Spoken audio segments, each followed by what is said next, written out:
Good morning बच्चों। खा के नहीं आए हो आज? गर्मी बहुत ज़्यादा है, ये बहुत अच्छी बात है। हाँ, भूख भी लगा हुआ है, सबको कुरकुरे मिलेगा आज।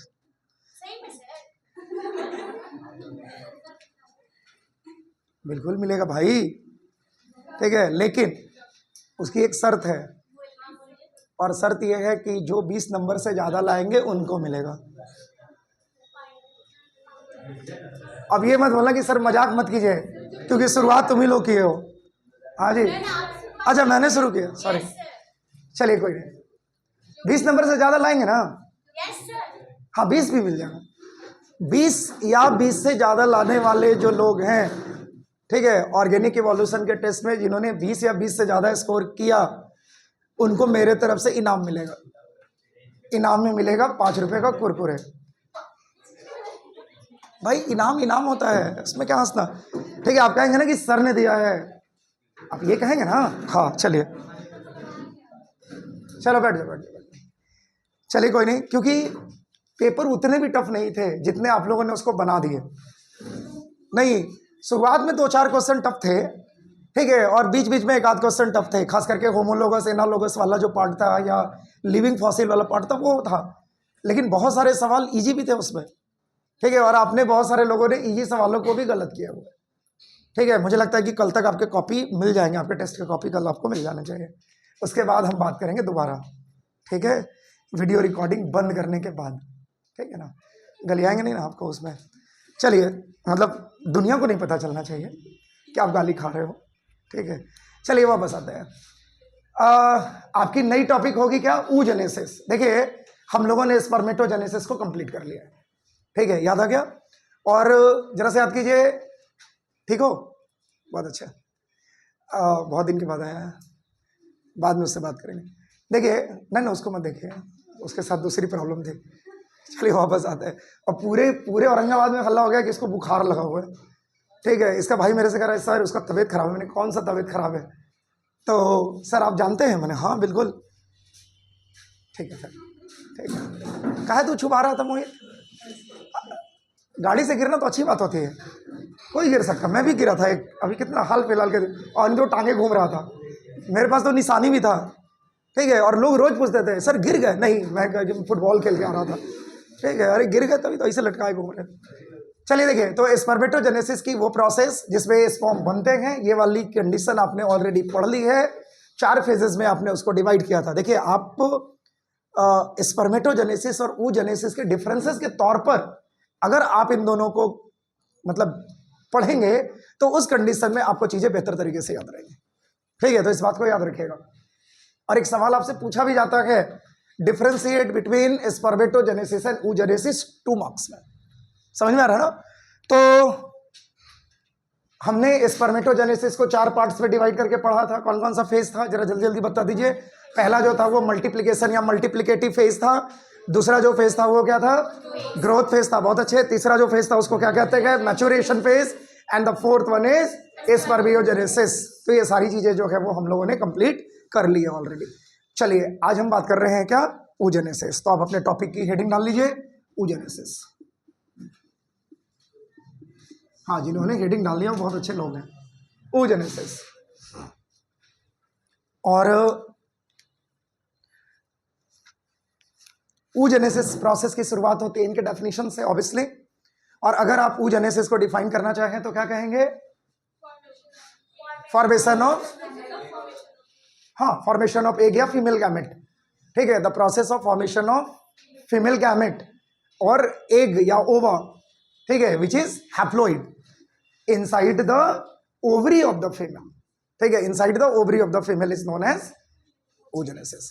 देखिए, स्पर्मेटोजेनेसिस और oogenesis में जो सबसे बड़ा और सबसे बेहतर अंतर है वो है नंबर ऑफ स्पर्म और नंबर ऑफ एग का, ठीक है। जहां पर नंबर ऑफ स्पर्म जो है वो मिलियंस में बनते हैं, ठीक है। 200 मिलियंस, 300 मिलियंस, 400 मिलियंस ऐसे बनते हैं, ठीक है। जबकि एग के फॉर्मेशन की जो प्रक्रिया है उसमें एक एग जो होते हैं वो फॉर्म करते हैं in the form of secondary oocyte।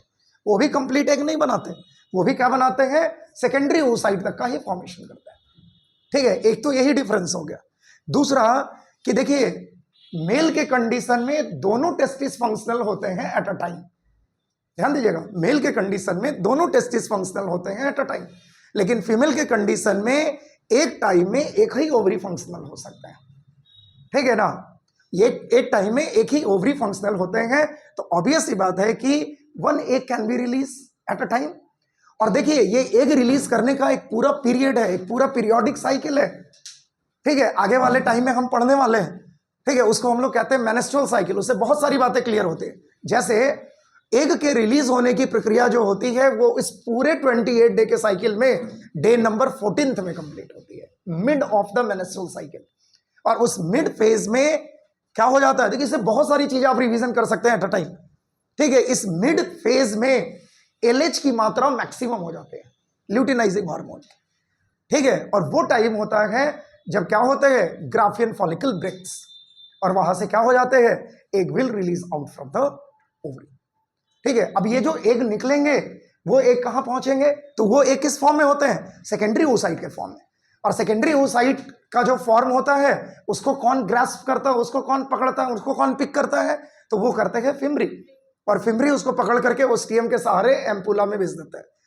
Ampulla से वो लुढ़कते लुढ़कते कहां पहुंच जाता है, एम्पुलरी इस्थैमिक जंक्शन पर, और जंक्शनल पॉइंट पर जाकर के वेट करता है ऑफ द स्पर्म, ठीक है, कि अब अगर स्पर्म आएगा तो आगे मियोसिस सेकंड में जाएंगे, अगर स्पर्म नहीं आएगा तो मियोसिस सेकंड की कोई प्रोसेस नहीं हो सकती।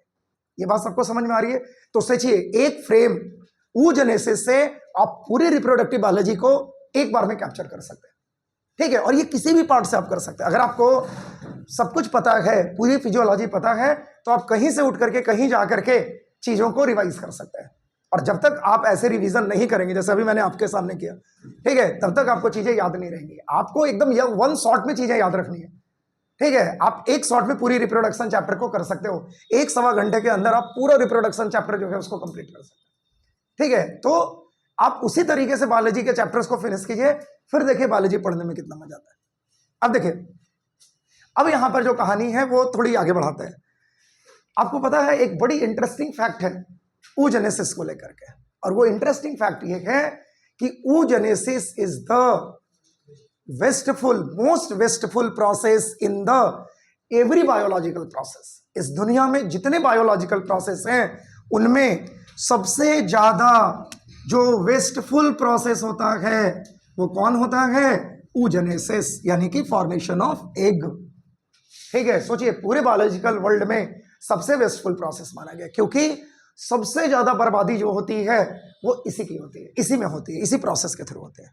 अब आप जरा सोच करके देखिए, जिस समय में ये डिसाइड हो चुका होता है, ठीक है, कि आगे की लाइफ फीमेल की होने वाली है, सेक्स जो डेवलप करेंगे वो फीमेल सेक्स डेवलप करेंगे, उस पर्टिकुलर कंडीशन में फॉलिकुलर सेल्स के बनने के प्रक्रिया की शुरुआत हो जाते हैं, and that is the embryonic stage of month 1 and 2, ठीक है, यानी पहले और दूसरे महीने की बात हो रही है, ठीक है। जब ये एस्टैब्लिश हो गया कि सेक्सेस विल बी फीमेल, समझ में आ रहा है ना, सेक्सेस को डिटरमाइन करने का अपना एक तरीका होता है जिसको हम लोग कहते हैं टीडीएफ, टेस्टिस डिटरमाइनिंग फैक्टर का प्रेजेंस और टेस्टिस डिटरमाइनिंग फैक्टर का एब्सेंस, ठीक है। अगर टीडीएफ होंगे, टेस्टिस डिटरमाइनिंग फैक्टर होंगे, तो ये मेलनेस को इंडिकेट करेगा, आगे जाकर के जो सेक्सेस बनेंगे वो मेल सेक्स होंगे, यानी लाइन ऑफ डेवलपमेंट जो होगी वो मेलनेस की होगी। जबकि अगर टीडीएफ अपीयर नहीं हो रहे हैं तो ये किसकी सिग्नल होती है, फीमेलनेस के। तो ये एकदम से अर्ली स्टेजेस ऑफ एम्ब्रियो में डिसाइड हो गया कि भैया अब यहां से फीमेल डेवलपमेंट की शुरुआत होनी है, फीमेल एम्ब्रियो के डेवलपमेंट की शुरुआत होनी है। और जैसे ही ये शुरुआत होती है, there is a formation of primordial follicles. क्या बनना शुरू हो जाता है, प्राइमोडियल फॉलिकल्स बनने की प्रक्रिया।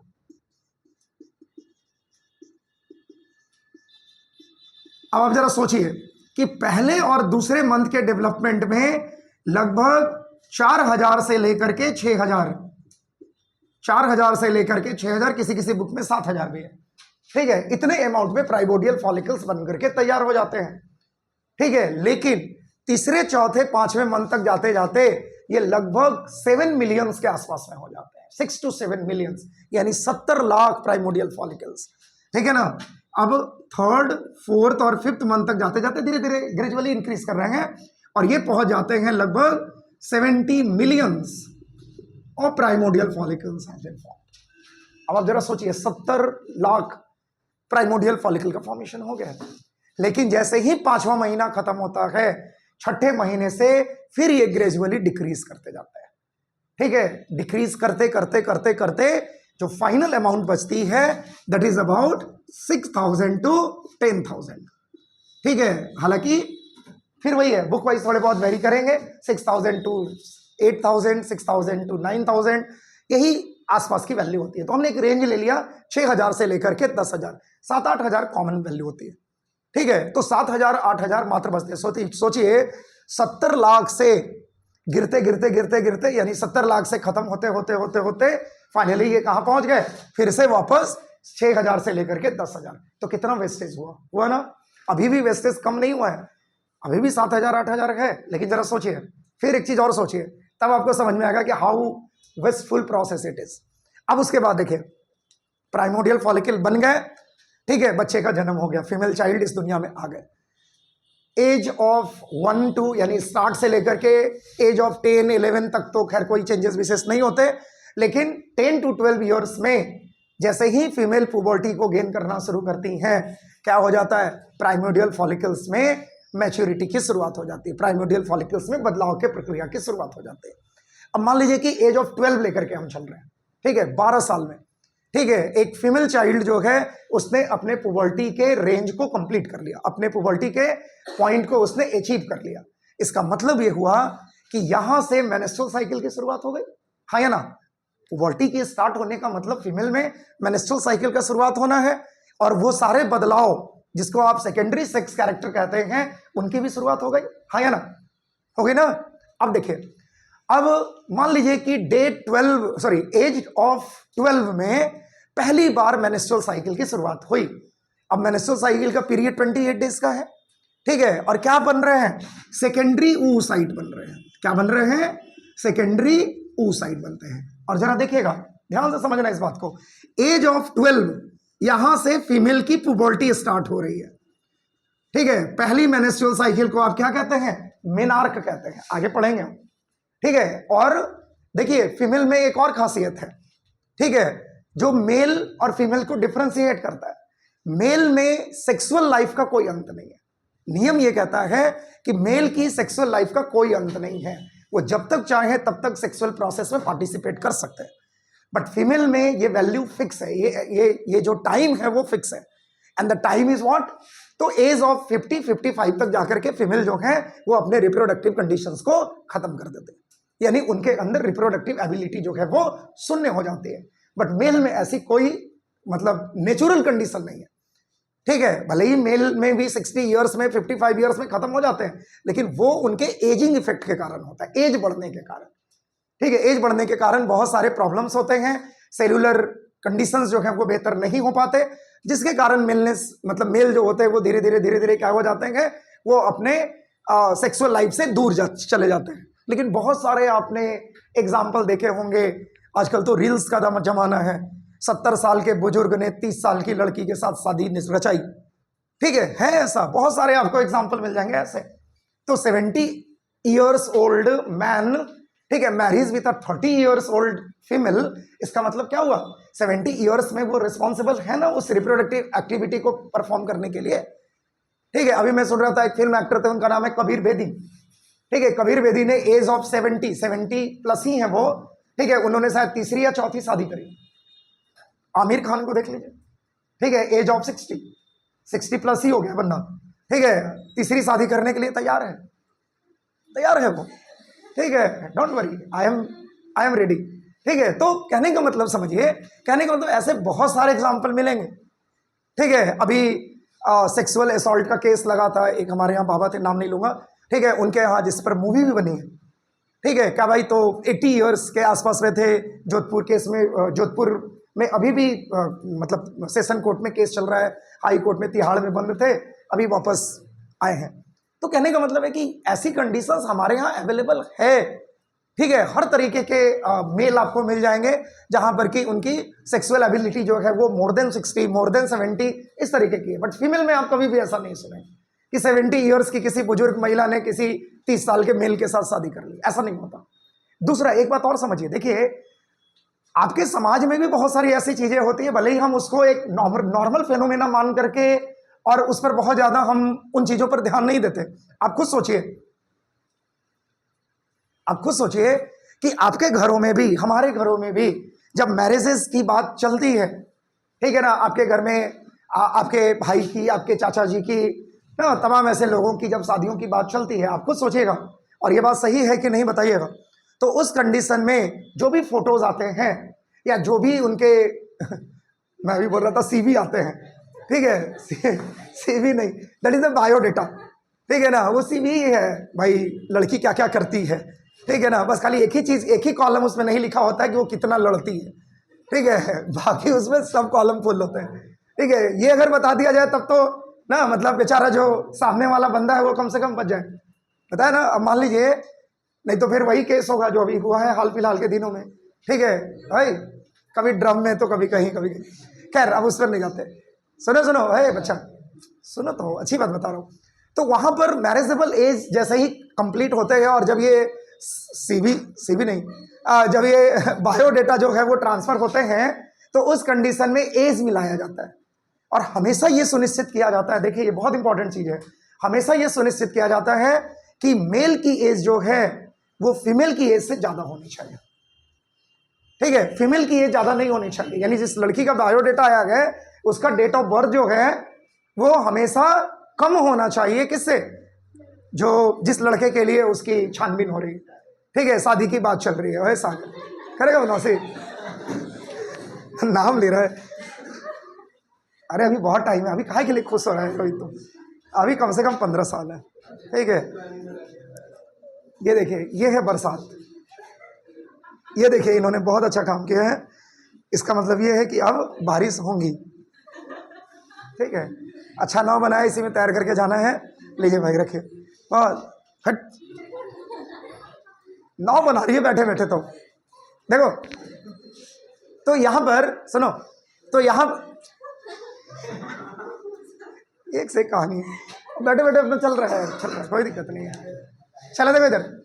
अब यहां पर कंडीशन ये बन रही है कि जब आपका मैरिजेबल एज जो है वो हमेशा लड़कियों का कम देखा जाता है इन कंपैरिजन टू मेल, और ये इसलिए देखा जाता है क्योंकि reproductive life of the female जो होती है वो बहुत क्या है, बहुत लिमिटेड है, ठीक है। तो उस कंडीशन में ही भले ही ये बातें बोली नहीं जाती है, ये बातें जो है वो बहुत सारे लोगों को शायद इतना ध्यान में नहीं होगा, बट वो एक परिपाटी चली आ रही है, एक हमारी यहाँ परंपरा चली आ रही है, और उस कंडीशन में हम लोग हमेशा ढूंढते हैं एज ऑफ द गर्ल्स जो है वो हमेशा कम होने चाहिए एज ऑफ द बॉयज के, ऐसा होता है ना, सबके घरों में होता है, ठीक है। और इसके पीछे का एक्चुअल रीजन जो है, अगर आप रिप्रोडक्टिव बायोलॉजी के थ्रू जाएंगे तो एक्चुअल रीजन यही है कि reproductive life of the female is limited. तो भाई एक एज, जितनी ज्यादा एज मिलेगी उनको रिप्रोडक्शन एबिलिटी को प्रूफ करने के लिए, ठीक है, उतने ही चांसेस होते हैं अपने रिप्रोडक्टिव लाइफ को कंप्लीट करने या फिर बेबी प्रोडक्शन में वो मदद करने। ये बात सबको समझ में आ रही है? तो देखिएगा, अब फिर से समझिए कैसे ये वेस्टफुल प्रोसेस है। अब कहानी ये हो रही है कि एज ऑफ 12 से लेकर के एज ऑफ 55, मान लीजिए हम एज ऑफ 50 मान करके चल रहे हैं, 50 to 55 होता है, कोई सा भी एक एज ले लो, ठीक है। अब देखिए तो 10 साल से लेकर के 50 साल के बीच का डिफरेंस कितना हुआ, 40 साल का, ठीक है। 2 साल इधर हमने कम कर दिए, यानी 38 ईयर से लेकर के, और हम मान के चलते हैं ऑलमोस्ट 40 ईयर्स तक हम मान सकते हैं, एवरेज वैल्यू 40 ईयर्स, ठीक है। यानी हम मान करके चल रहे हैं कि reproductive life of the female is on average 40 years, 40 साल का रिप्रोडक्टिव लाइफ है, समझ में आ रहा है ना। अब देखिए 40 साल की लाइफ में लगभग 1 मंथ लग जाते हैं एक एग को प्रोड्यूस होने में, यानी 28 डेज, ठीक है। कैलकुलेट करिए, ऑन एन एवरेज कैलकुलेशन हम आपको बता रहे हैं। अब 40 साल में कितने एग प्रोड्यूस हो सकते हैं, 400, और मान लीजिए ये 2 डेज अगर आप बढ़ा लेंगे तो जोड़ जाड़ करके देखेगा तो 50 एग और बढ़ गए ऑन एन एवरेज। अब मैं जोड़ने नहीं जा रहा हूं, याद रखिएगा, मैं एवरेज वैल्यू बता रहा हूं, कैलकुलेट आप करते रहना। ऑन एन एवरेज हम बता रहे हैं कि 400 तो ये है ही, और 2-2 दिन हर महीने में कॉम्प्रोमाइज आप कर रहे हैं, तो उस कंडीशन को भी अगर जोड़ जाड़ लेंगे तो हम मान करके चल रहे हैं, अब जब कैलकुलेट करिएगा तब एक्चुअल वैल्यू आएगी, ठीक है। तो ये वैल्यू मान लीजिए हम मान करके चल रहे हैं 450, ऑन एन एवरेज 450। सोचिए पूरे लाइफ में मात्र 450 सेकेंडरी oocyte का फॉर्मेशन होता है, ठीक है। और प्राइमोडियल फॉलिकल कितने बने हैं? 6000 से लेकर के 10,000, यानी 6000 से लेकर के 10,000 प्राइमोडियल फॉलिकल्स जो हैं वो केवल और केवल अपने पूरे लाइफ में 450 से मैक्सिमम 500 तक एक बना सकते हैं, इससे ज्यादा नहीं। उसमें भी अभी होल्ड कीजिए, उसमें भी अभी डे कटेंगे, ध्यान दीजिएगा। तो हम इसलिए बोल रहे हैं कि 400 से लेकर के 450 एक बना रहे हैं। ये बात सबको समझ में आ रही है? तो सोचिए 6000 से 10,000 में से 450 को माइनस कर दीजिए, बाकी तो सब वेस्ट ही हो गए, उतने प्राइमोडियल फॉलिकल भी वेस्ट हो गए। ये बात समझ में आ रही है? अब आप जरा सोचिए, अभी और वेस्टफुल है, 400 पर ही कम खत्म नहीं हुआ। अब जरा सोचिए कि 450 अगर सेकेंडरी oocyte बने तो उनमें से कितने एग बनेंगे, देख लीजिए। तो एज ऑफ 12 से लेकर के, और अगर मैरिजेबल एज की बात करें, एवरेज मैरिजेबल एज जो हमको कॉन्स्टिट्यूशन में मिला है, अगर हम उसकी भी बात करें तो अभी जो हमारे यहाँ मॉडर्न टाइम है उसमें उसके एज को बढ़ा करके 21 ईयर्स कर दिया गया। चलिए हम मान लेते हैं एकदम फिक्स वैल्यू, 21 साल में अगर किसी लड़की की शादी होती है, ठीक है, तो 12 साल से लेकर के 20 साल तक में रिप्रोडक्शन की कंडीशंस, यानी कि बर्थ करने की कंडीशन जो है वो तो जीरो है। यानी शुरुआत कहां से हो रही है? 21, और 21 से लेकर के 50, जरा उसको पॉइंट आउट कीजिए। तो 21 से लेकर के 50 के बीच का अगर पॉइंट है जहां पर कि रिप्रोडक्शन हो सकते हैं अपने मेल पार्टनर के साथ, तो प्रेगनेंसी की भी कंडीशन यहीं पर वो गेन कर सकते हैं, यानी स्पर्म को वो यहीं पर रिसीव कर सकते हैं। और जब जब स्पर्म को रिसीव करेंगी तभी कंडीशन बनेगी कि वो क्या बना दे, वो उसको सेकेंडरी oocyte से एग में कन्वर्ट कर। समझ में आ रहा है ना? तो ऐसी कंडीशन कितनी बार होगी ऑन एन एवरेज? चलिए मान लीजिए हैं बहुत बार भी अगर हम बात करें तो कम से कम 100 बार, 150 बार, 200 बार, इससे ज्यादा तो नहीं होगा। इससे ज्यादा हो सकता है क्या?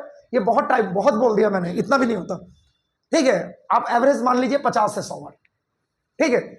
उस कंडीशन में केवल और केवल एक बनने की प्रक्रिया 40-50 बार होगी या 100 बार मैक्सिमम होगी। उसमें से भी देखिए 450 से में भी आप केवल क्या करेंगे, 50 या 100 को बाहर कर लीजिए, यानी 300-350 जो सेकेंडरी oocyte थे वो भी बेकार हो गए। 28 डेज में मेंस्ट्रुअल साइकिल जब कंप्लीट होती है तो एक बर्बादी हो रहा है, वो वहां पर भी वेस्ट हो रहा है, ठीक है। अब जरा सोचिए कि जिस समय में फीमेल ने प्रेगनेंसी को गेन कर लिया, ध्यान से समझिएगा, पूरे प्रेगनेंसी के टाइम में एग नहीं निकल सकते। समझ में आ रहा है ना? और प्रेगनेंसी की टाइम कितने टाइम की होती है? 9 मंथ की होती है। तो आप जरा सोचिए 9 मंथ का मतलब 9 महीने का मतलब 9 एक से तो हम डिवाइड कर गए, और 28 दिन का प्रोसेस चल रहा है। 9 मंथ है तो 9 मंथ में एक महीने में ऑन एन एवरेज अगर हम मान करके चलते हैं कि एक सेकेंडरी oocyte रिलीज कर रहे थे, तो टोटल 9 तो किसी भी हाल में रिलीज नहीं करेंगे, ठीक है। और 2-3 और एक्स्ट्रा ऐड कर लो जब आप 2 डेज को ऐड करेंगे, तो समझ में आ रहा है? तो मान के चलिए 10-12 एग जो है वो किसी भी हाल में प्रोड्यूस नहीं करेंगे एक प्रेगनेंसी में। और अगर किसी फैमिली में 3 बच्चे हों, या चलिए हम हमारे दो का ही कॉन्सेप्ट रख सकें, 2 ही बच्चे हों, तो कम से कम 20 एग का तो लैप्स हो गया, 20 एग तो नहीं बने। तो इसका मतलब ये हुआ कि लगभग वही मैंने कहा कि 400 से लेकर के 450, 400, 425, 420 सेकेंडरी oocyte का ओवरऑल प्रोडक्शन होता है। मतलब सोचिए कि कहां 70 लाख प्राइमोडियल फॉलिकल जो लास्ट कर रहा था, वहां से 6000 से लेकर के 10,000 प्राइमोडियल फॉलिकल बना, और वहां से फिर जो सेकेंडरी oocyte बने पूरे लाइफ टाइम में फीमेल के, वो मात्र ऑन एन एवरेज 400 से 450 बने। और उनमें से भी फर्टिलाइजेशन के लिए कितना एलिजिबल हुआ? 2, 3, 4, 5, इससे ज्यादा नहीं, ठीक है। और बाकी सब के सब जो है वो क्या हो गए? वेस्टेज में चले गए। भाई हमारा बेसिक एम जो है वो क्या है? प्रेगनेंसी को कंटिन्यू करना, फर्टिलाइजेशन को कंप्लीट करना, यही है ना? इसका मतलब मेल और फीमेल का मिलना, और उसके साथ साथ प्रेगनेंसी को कंटिन्यू करना और यंग वंस का बर्थ करना। अगर ये पॉसिबिलिटी होती है तो रिप्रोडक्शन जो है वो सक्सेसफुल है, और अगर ये प्रोसेस नहीं होती तो रिप्रोडक्शन जो है वो सक्सेसफुल नहीं है। सिंपल बायोलॉजिकल सिस्टम में सिंपल बात यही है। तो मान लीजिए अगर किसी फैमिली में 2 ही बच्चे हैं, तो इसका मतलब क्या हुआ? इसका मतलब ये हुआ कि 2 ही एग जो हैं वो पूरे 450 एग में फंक्शनल रहे, बाकी के एग जो हैं या बाकी के जो सेकेंडरी oocyte हैं, दीज आर नॉट फंक्शनल, वो सब के सब जो है वो बाहर निकल गए। अब समझ में आया क्या हुआ? तो देखिए तो कितना वेस्टफुल प्रोसेस है, आपको खुद ब खुद पता चल जाएगा। अब देखिए ये जो नंबर कम होते जाते हैं, ध्यान दीजिएगा, ये सवाल पूछा जाता है। ये जो आप देखते हैं कि शुरुआती दौर में 6000 7000 हैं, फिर 70 लाख हो गए, फिर घटते घटते घटते घटते 6000 से 10,000 एम्ब्रियोनिक स्टेज में। उस प्रोसेस को, ये जो थिनिंग ऑफ प्राइमोडियल फॉलिकल्स होते हैं, ग्रेजुअली ठीक है, ड्यूरिंग द एम्ब्रियोनिक डेवलपमेंट, उस कंडीशन को हम लोग कहते हैं एट्रेसिया। क्या कहते हैं उसको? एट्रेसिया कहते हैं। ये याद रखिएगा, क्या कहते हैं उसको? एट्रेसिया। जो 70 लाख से जो घटते घटते घटते घटते 6000 से 10,000 हुए ना, तो एम्ब्रियोनिक स्टेज में प्राइमोडियल फॉलिकल का जो घटना होता है, समझ में आ रहा है ना, उस प्रोसेस को हम लोग क्या कहते हैं? एट्रेसिया कहते हैं। इसमें किसी को दिक्कत है? चलिए अब ध्यान दीजिएगा। अब oogenesis की जो प्रोसेस होती है, स्पर्मेटोजेनेसिस के प्रोसेस को हम लोग 3 पार्ट में डिवाइड कर रहे थे। oogenesis की जो प्रोसेस होती है, इसको हम लोग 3 पार्ट में डिवाइड करते हैं। इसके 3 फेजेस हैं। कौन कौन से फेजेस हैं? फेज नहीं बदलते। पहला जो फेज है क्या कहेंगे? मल्टीप्लीकेटिव या मल्टीप्लीकेशन, कुछ भी बोलिए, फेज। दूसरा जो फेज होता है उसको क्या कहते हैं? उसको कहते हैं ग्रोथ फेज। और तीसरा जो फेज होता है उसको क्या कहते हैं? उसको कहते हैं मैच्योरेशन फेज। और ये फेजेस कैसे कंप्लीट होते हैं और इन फेजेस में किस तरीके से हम चीजों को आगे बढ़ाएंगे, इसके बारे में जरा देखते हैं हम लोग। ठीक है, देखते हैं, देखिएगा।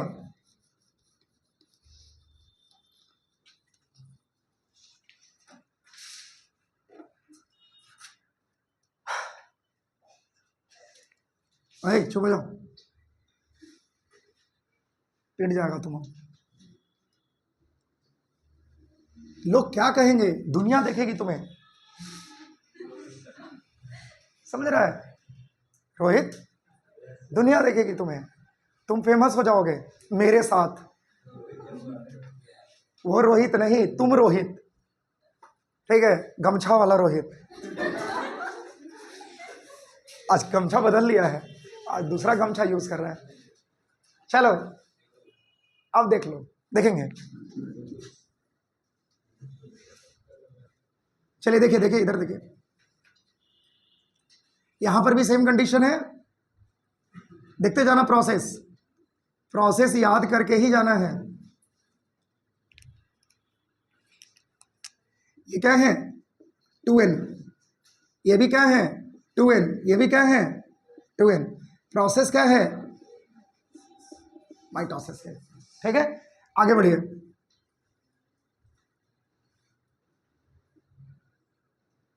दो, टोटल नंबर ऑफ सेल्स कितने बने? 4 बने। ठीक है ना? क्या हुआ? 2n 2n 2n और 2n। अब आपको याद है जैसे हमने मेल में किया था, 4 में से कोई एक, ठीक है, इसको उठाइए और ग्रोथ में ले जाइए, लेकिन करेंगे बारी बारी से चारों। तो चलिए एक को हम लोग स्टार्ट कराते हैं। चलिए हम लोग इसको लेकर के चल रहे हैं। मेल में इसी को लेकर चल रहे थे क्या? उसको लिए ना, ठीक है, किसी एक को ले लीजिए। इन्होंने अपना साइज बढ़ा लिया भाई, देखिएगा जो भी है। अभी भी ये क्या है? अभी भी ये है 2n, ध्यान देना। अब यहां पर देखिए, अब यहां पर क्या हो रहा है?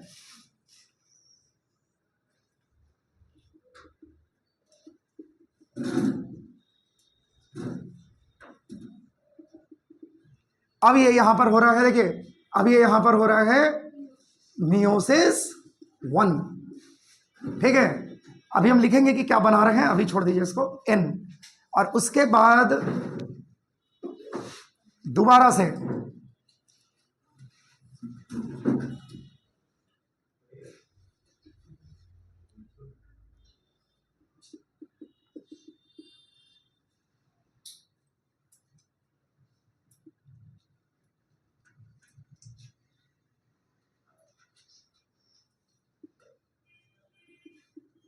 देखिएगा, ये भी क्या हो गया? इन। अब ध्यान दीजिए, अब ये जो प्रोसेस है, ये हो गया आपका क्या? ये हो गया आपका मियोसिस 2। ये मियोसिस 1 हो गया ना, ये हो गया आपके क्या? ये हो गया आपके मियोसिस 2 हो गया। इस तरीके से ये चेंजेस आपको दिखाई दे रहे हैं यहां से यहां तक में। अब देखिएगा, ध्यान दीजिएगा, इसको हम लोग क्या कहते हैं? एक मदर सेल। इसको हम लोग क्या कहेंगे? इन दोनों को स्पर्मेटोगोनिया नहीं, सॉरी, ऊगोनिया, ये कहते हैं ना। चलिए उसके बाद क्या है, ये है आपका प्राइमरी oocyte। ये क्या हो गया आपका, ये है आपका सेकेंडरी oocyte, सेकेंडरी oocyte। और ये क्या है आपका, इसको कहते हैं फर्स्ट पोलर बॉडी, ठीक है। और ये क्या हो गया, ये हो गया आपका राइप एग यानी फंक्शनल एग। ये क्या हो गया आपका फंक्शनल एग। और ये क्या हो गए, ये हो गए आपके सेकेंडरी या सेकेंड पोलर बॉडी कह लीजिए, second polar body, second polar body. तो इस तरीके से ये क्या हो गए, ये अलग अलग प्रोसेस है इसमें। अब देखिएगा, अब ये वाला जो प्रोसेस है आपका, अब ये वाला जो प्रोसेस है यहां से लेकर के यहां तक की जो प्रोसेस होती है, ठीक है, इसको क्या कहते हैं, इसको कहते हैं मल्टीप्लिकेटिव फेज। ये वाला जो हिस्सा है इसको क्या कहते हैं हम लोग, ग्रोथ फेज। और यहां से लेकर के यहां तक का जो हिस्सा है इसको क्या कहते हैं, मैचुरेशन फेज कहते हैं। तो हमने 3 प्रोसेसेस में डिवाइड किया। तो स्टार्ट कहां से कर रहे हैं हम लोग, ध्यान दीजिएगा, स्टार्ट कहां से कर रहे हैं, एक मदर सेल से विच इज डिप्लॉइड। क्या हो रहा है, सबसे पहले ये माइटोसिस में जा रहे हैं, कितने सेल बना रहे हैं, 2। और ये जो दोनों सेल हैं उनको आप क्या कहते हैं, ऊगोनिया। तो आप चूंकि 2 स्टेप में ले जाते हैं, आप केवल ऊगोनिया कहिए, या नहीं तो फिर आप उसको प्राइमरी ऊगोनिया और सेकेंडरी ऊगोनिया भी कह सकते हैं। तो क्या बना दिए, ये 2 cell, that is the oogonia. और फिर 2 से क्या बनेंगे, 4 cell having the similar number of chromosome from their parental cell, ठीक है, यानी कि 2n यानी डिप्लॉइड। तो ये क्या बना दिए इन्होंने, 4 सेल्स बना दिए। चारों सेल्स को मिलाकर के आप एक नाम से क्या कहेंगे, इसको क्या कहेंगे, ऊगोनिया कहेंगे या सेकेंडरी ऊगोनिया भी कहेंगे। उसके बाद क्या होता है, 4 में से कोई एक, 4 में से कोई एक ऊगोनिया जो है वो अपने साइज को बढ़ाएंगे, लेकिन एक एक करके सब करेंगे ये काम। बार बार ये वाली बात बता रहे हैं आपको। तो हमने अभी एक को दिखाना है, हमने देखिए एक को दिखा दिया, तीसरे नंबर वाले को, इसने अपना साइज बढ़ा लिया। साइज अगर बढ़ाएंगे तो ये क्या है, ग्रोथ है। इसलिए इस फेज को क्या कहते हैं हम लोग, ग्रोथ फेज कहते हैं। इस फेज को क्या कहते हैं, ग्रोथ फेज कहते हैं। और इसमें इन्होंने अपने मैक्सिमम साइज को अटेन कर लिया, यानी खुद को मैच्योर बना लिया, इतना मैच्योर कि अब वो डिवीजन के प्रोसेस में जा सकते हैं। क्लियर है। अब जैसे ही, तो इसको क्या कहते हैं आप, प्राइमरी oocyte कहते हैं। प्राइमरी oocyte जो होते हैं वो क्या करते हैं, अब मियोसिस 1, यानी अब यहां पर रिडक्शनल डिवीजन की शुरुआत होती है। और जैसे ही रिडक्शनल डिवीजन की शुरुआत होती है, द मियोसिस 1 क्या बनाते हैं, secondary oocyte and first polar body, ठीक है। अभी बताएंगे पोलर बॉडी क्या करते हैं। उसके बाद ये जो है वो क्या बने, सेकेंडरी oocyte। और फिर सेकेंडरी oocyte से मियोसिस सेकेंड होंगे, तो वो क्या बनाएंगे, वो बनाएंगे एग। लेकिन देखिए जनरल कंडीशन में ये प्रोसेस यहां से यहां तक ही होता है, ठीक है। जैसे एक नॉर्मल फीमेल की बात करें, ठीक है, जिनको अभी स्पर्म रिसीव नहीं करना है, समझिएगा, जिनको अभी स्पर्म रिसीव नहीं करना है, उनमें जो ये प्रोसेस होता है oogenesis के, वो लास्ट यही कर जाते हैं, इसी पॉइंट पर ये लास्ट कर जाता है। समझ में आ रहा है ना, क्योंकि ये पॉइंट तब बनेगा जब फीमेल के कंडीशन में ये सिग्नल जाएगी, और ये जो सेकेंडरी oocyte है उनके पास ये सिग्नल मिलेगा कि स्पर्म इज कमिंग। जब तक स्पर्म नहीं आ रहे होंगे तब तक ये सेकेंडरी oocyte से आप राइप एग को बनते हुए नहीं देख सकते थे। ये बात बिल्कुल याद कर लीजिए, ये सवाल आपको बहुत फंसाएंगे, ठीक है ना, ये सवाल फंसाने वाले होते हैं, याद रखिएगा इस बात को। ये सेकेंडरी oocyte से एग तभी बनेंगे जब एक्चुअल में स्पर्म की सिग्नल इनको मिलेगी, तुरंत से वो क्या करेंगे, मियोसिस सेकेंड में चले जाएंगे। अच्छा, दूसरा एक और सवाल इससे आ गया। देखिए ये oogenesis की प्रोसेस कहां होती है, कहां होती है, ओवरी के अंदर होती है, लेकिन सेकेंडरी oocyte तक ही। सेकेंडरी oocyte के बाद की जो प्रोसेस होती है, that is the formation of egg, वो कहां होता है, फैलोपियन ट्यूब में। क्योंकि भाई वेट उसको कहां करना है, सेकेंडरी oocyte को, फैलोपियन ट्यूब में। जब सिग्नल मिलेगी तो वहां पर वो क्या करते हैं, खुद को कन्वर्ट कर देते हैं टू द राइप एग। समझ में आ रहा है, ये वाली बात समझ में आ रही है। अब देखिए यहां पर एक कहानी है पोलर बॉडी की। देखिए पोलर बॉडी केवल और केवल हैप्लॉइडी कंडीशन को मेंटेन करने के लिए रिस्पॉन्सिबल होता है, और दूसरा साइटोप्लाज्म को थिन करने के लिए। क्योंकि याद कीजिए फीमेल के कंडीशन में यॉक की मात्रा जो होती है, साइटोप्लाज्म सॉरी, यॉक की मात्रा जो होती है अपने यहाँ की फीमेल वो निग्लिजिबल होती है या नहीं होती है। अभी आपको पढ़ाएंगे types of egg, alecithal egg या माइक्रोलिसिथल एग। ठीक है, तो एक तो आपका यॉक के कंडीशंस को खत्म करना है, और दूसरा जो सबसे इंपॉर्टेंट है that is the condition of haploidy को मेंटेन करना। देखिए एक बार में जब भी कोई सेल डिवाइड करता है तो कितना सेल बनाता है? 2 ना, ठीक है, और नहीं तो फिर क्या बनाता है? 4। लेकिन यहां पर नियम से तो एक ही सेल बन रहे थे, तो एक और सेल कहां से आएगा? तो उसके लिए क्या बन जाते हैं? Polar body, that is the dummy cell. जैसे कैसा होता है, मैंने बताया भी था कि शादी ब्याह में न्योता आता है अपने यहाँ, ठीक है, और न्योता की बड़ी अच्छी खासियत होती है, ठीक है। उसमें क्या होते हैं? मेल और फीमेल के कपड़े होते हैं, मतलब बार बार मेल ही फीमेल हो जा रहा है, ठीक है ना। हिंदी में बोलते हैं तो नर और मादा के कपड़े होते हैं, सुनने में भी खराब लगेगा। अपने यहाँ जो जिन्होंने भी अपने कहा जाता है उसको चौका चंदन करना, ठीक है ना, मतलब जो लोग करते, जैसे मान लीजिए शादी है तो शादी में जो लोग जजमान बन करके बैठते हैं ना, अपनी बेटी को कन्यादान करने से लेकर के या जो भी काम होता है ना ऐसा, या गृह प्रवेश कर रहे हैं तो जो जो जो 2 कपल हैं, मतलब एक कपल है सॉरी, ठीक है ना, 2 कपल हैं, तो कहने का मतलब ये हुआ कि ये जो जैसे मान लीजिए कि मेरे घर में हुआ तो मम्मी पापा ने मान लो किया, तो मम्मी पापा जो हैं उनके लिए अलग अलग जगहों से क्या आते हैं? न्योता आते हैं। तो न्योता आते हैं तो उसका कुछ नियम है, न्योते के कुछ नियम होते हैं, ठीक है। उसमें पहला नियम ये होता है कि लेडीज और जेंट्स दोनों के कपड़े होने चाहिए, ठीक है। लेडीज के कपड़े तो होने ही चाहिए किसी भी हाल में, ठीक है। जेंट्स के अगर ना भी हो तो कोई ना कोई डमी चीज केवल आप ऐड कर दीजिए, तभी जेंट्स संतुष्ट है, उसके पास लड़ाई का कोई मौका नहीं है। तो बहुत सारे लोग बड़ा तेज हैं, वो क्या करते हैं? वो धोती भी नहीं भाई, रुमाल में डाल देते हैं, जाओ। लेकिन अगर साड़ी अच्छा नहीं आया तो समझ लो, फिर समझ रहे हो, उससे भी खराब साड़ी जाएगी नेक्स्ट टाइम आपके यहाँ, ठीक है। तो इसलिए साड़ी अच्छी भेजते हैं, अब बाकी मेल मेंबर के लिए कछू भेज दे, कोई फर्क नहीं पड़ता। दूसरा नहीं, एक और तरीका होता है, जैसे घर में छोटा बच्चा है, जैसे मेरे यहाँ छोटा बच्चा है, तो जब भी आता है तो मान लो मम्मी पापा का भी आया तो छोटे बच्चे का भी आएगा, तो वहां पर भी क्या करते हैं? वहां पर भी लोग डंडी मार देते हैं, ठीक है। क्या करते हैं? तो मम्मी पापा का कपड़ा आ गया और छोटे बच्चे के नाम पर एक रुमाल साट देते हैं, वहां हो गया, छोटा बच्चा रुमाल पहने घूम रहा है। यही तो हुआ ना, काहे का रुमाल, तो रुमाल पहने घूम रहा है वो, ठीक है। वो बेचारा बच्चा, वो कुछ भी कर सकता है, उसके लिए कोई दिक्कत वाली बात नहीं। तो यहां पर सुनो, यहां पर ये जो आप डमी चीज ऐड करते हैं ताकि कि उस पूरे न्योता को कि भाई ये परफेक्ट न्योता हो गया हमारा, ठीक है। तो ये जो कंडीशन होती है एक्चुअल में, चलो हो गया ऐसा नहीं, तो ये जो कंडीशन होती है इसी को हम लोग क्या कहते हैं?